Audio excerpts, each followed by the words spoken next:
going to talk about momentum and impulse. And momentum, if you think of a team has great momentum going into the playoffs, it means they're playing well, they're hard to stop. And momentum itself is the physics equivalent of that. It sort of makes sense. It's how hard it is to stop. They just have this ability to keep moving. And if we think of Newton's first law, an object in motion remains in motion with the same speed and direction, unless acted on by a net external force. You can think of, oh, okay, I'm going to require a lot of force to stop this thing. Okay, and we'll show how this relates to how hard it is to stop something. When we have momentum as a variable, we write it as p, and that screwed up, so I'll do it again. P, little p, momentum. Not entirely sure why, honestly. And that is equal to mass times the velocity. So if it's got a lot of mass, it's going to be kind of hard to stop. Something with a given mass that's going faster will be harder to stop than something that's going slower. So that's what momentum is about. Impulse is just a fancy term for the change in momentum. And we have a symbol for that, J, that we almost never use. We almost never use J. I always just use delta P. Okay. So momentum is mass times velocity. Impulse is how much the momentum, or mass times velocity, changes. The unit, well, it's a vector, right? A car with a momentum of a certain amount coming this direction is much more risky to me than a car with a momentum in that direction. Okay, we use momentum very frequently to figure out forces. We use momentum to figure out the results of collisions, of things hitting each other. And so two objects with big momentums going in the same direction, they may not even hit. But even if this one has a little bigger momentum and a little bigger velocity, it's probably not a really bad thing. But two momentums in opposite directions, if they hit, can cause a lot of damage. So we're going to take a look at that using the conservation of linear momentum. And we'll use that.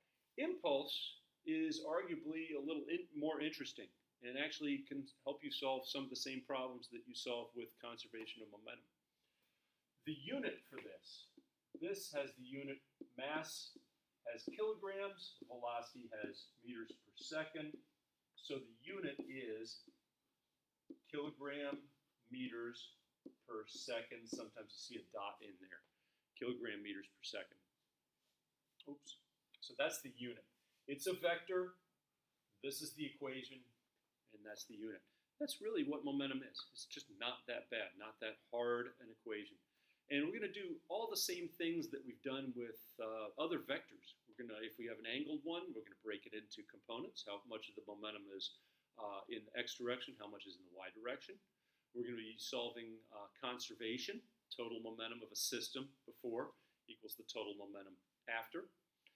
In this unit, we're also going to be talking about center of mass and what that means for a system of particles. But let me talk right now about impulse. An impulse is a change in the momentum of a system. What causes a change in the momentum of a system? Well, we can think of Newton's second law. Sum of forces equals ma. And the acceleration is just change in velocity divided by time. And let me just write this as well. I'll just keep it as sum of forces. If I multiply both sides by t,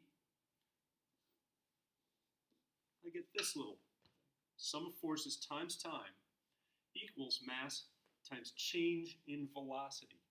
And that change in velocity is just mv minus mv0, and it's m times, m times mv times m minus mv0, which is just the final momentum, minus the initial momentum, which is the change in momentum.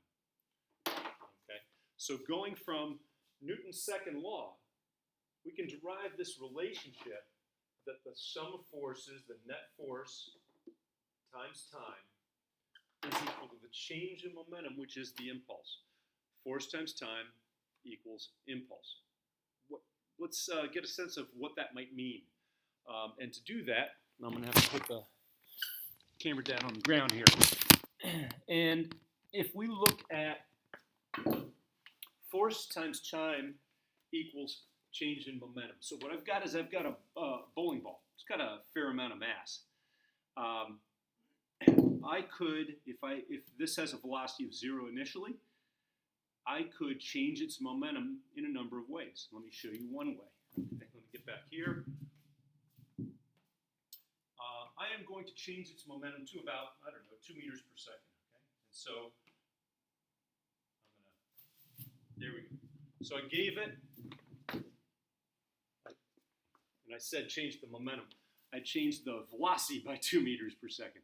So what I did to change that velocity is I applied a force pretty quickly and for a short amount of time. I was only in contact with that ball for a little bit of time.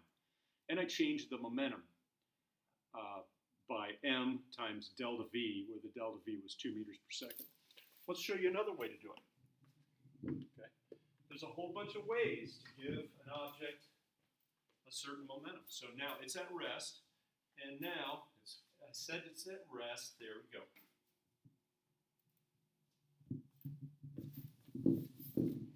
Okay, at the end of that, it had a velocity of 2 meters per second. So in both cases, I changed the velocity by the same amount. The mass didn't change, so the impulse was the same.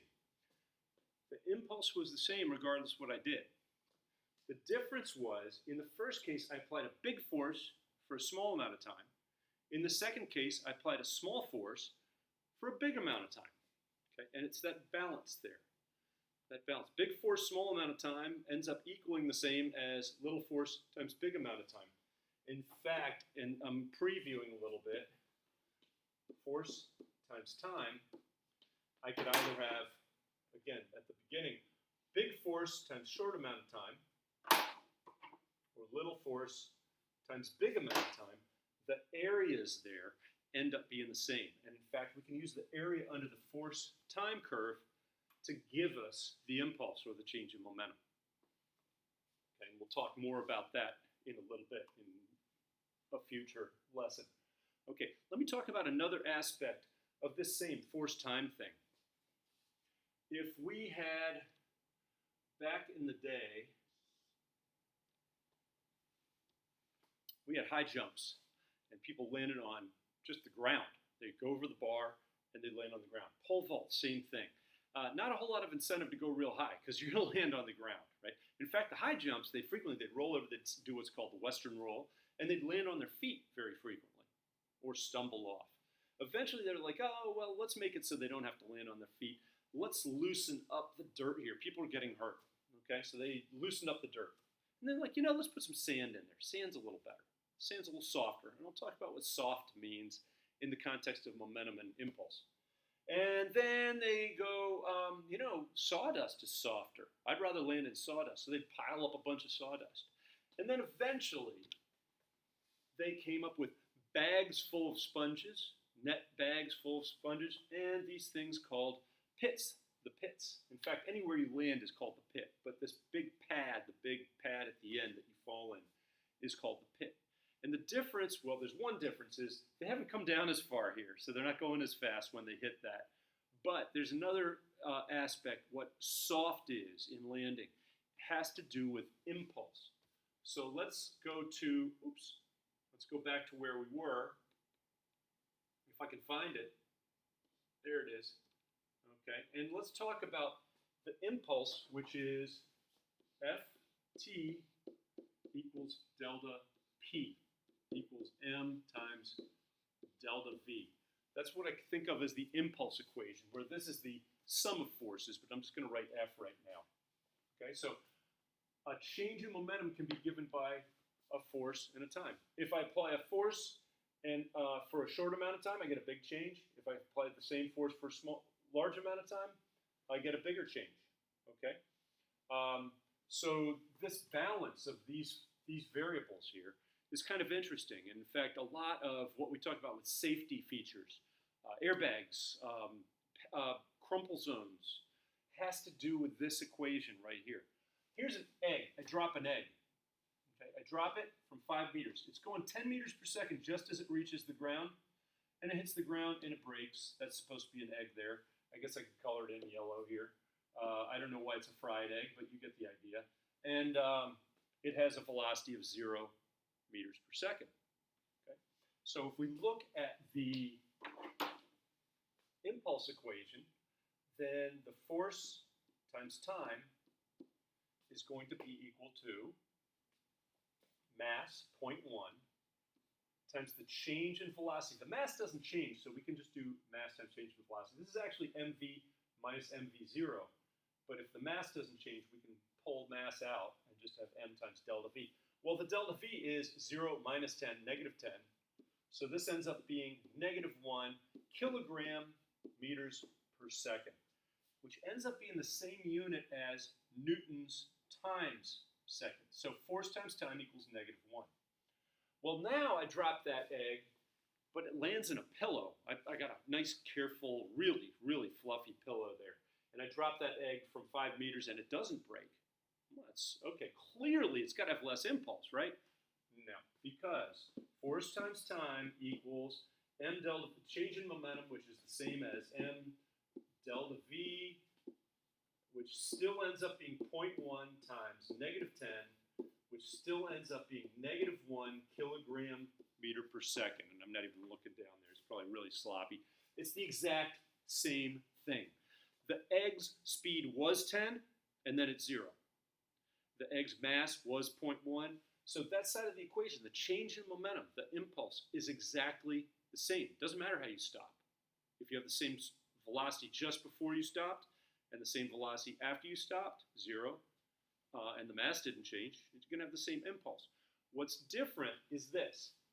In this case, that egg stopped really quickly, okay? Very small time. So this divided by a very small time would be a big force. Over here, it hits the pillow, poof, okay, poof. It slows down over a greater period of time.